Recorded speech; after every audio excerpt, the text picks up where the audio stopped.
즉 저에게는 인간이 목숨을 부지한다라는 말의 의미가 그때껏 전혀 이해되지 않았다는 얘기가 될 것 같습니다.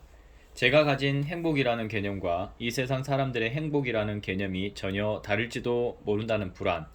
그 불안 때문에 저는 밤이면 밤마다 전전하고 신음하고 거의 발광할 뻔한 적도 있습니다. 저는 과연 행복한 걸까요?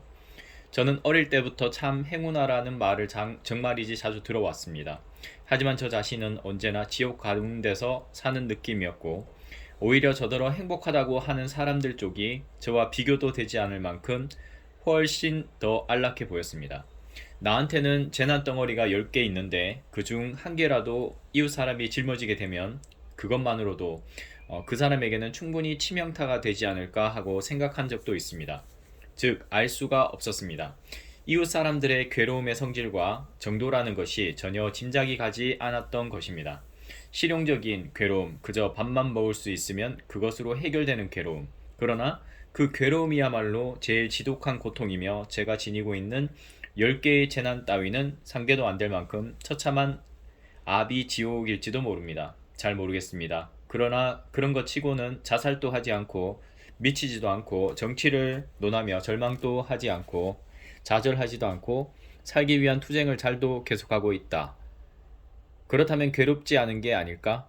그런 사람들은 철저한 이기주의자가 되는 것이 당연한 일이라고 확신하고 한 번도 자기 자신에게 회의를 느껴본 적이 없는 것은 아닐까?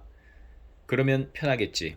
하긴 인간이란 전부 다 그런 거고 그렇다면 만점인 게 아닐까? 모르겠다. 밤에는 푹 자고 아침에는 상쾌할까? 어떤 꿈을 꿀까? 길을 걸으면서 무엇을 생각할까? 돈? 설마 그것만은 아니겠지. 인간은 먹기 위해 산다는 말은 들은 적이 있지만 돈 때문에 산다는 말은 들은 적이 없어. 아닐 거야. 그러나 어쩌면 아니 그것도 알 수 없지. 그래서 생각해낸 것이 익살이었습니다. 생각하면 할수록 사람이라는 존재를 알 수가 없어졌고 저 혼자 별난 놈인 것 같은 불안과 공포가 엄습할 뿐이었습니다. 저는 이웃 사람하고 거의 대화를 못 나눕니다. 무엇을 어떻게 말하면 좋을지 모르는 것입니다. 그것은 인간에 대한 저의 최후의 구애였습니다. 저는 인간을 극도로 두려워하면서도 아무래도 인간을 단념할 수가 없었던 것 같습니다. 그렇게 해서 익살이라는 가는 실로 간신히 인간과 연결될 수 있었던 것입니다. 겉으로는 늘 웃는 얼굴을 하고 있지만 속으로는 필사적인 그야말로 1000번에 한 번밖에 안 되는 기회를 잡아야 하는 위기일발의 진땀나는 서비스였습니다. 저는 어렸을 때부터 가족에 대해서조차도 그들이 얼마나 힘들어하고 또 무엇을 생각하며 살고 있는지 전혀 짐작할 수가 없었습니다. 그저 두렵고 거북해서 그 어색함을 못 이긴 나머지 일찍부터 쑥달된 익살꾼이 되었습니다. 즉 어느 틈에 진실을 단 한마디도 이야기하지 않는 아이가 되어버린 것입니다.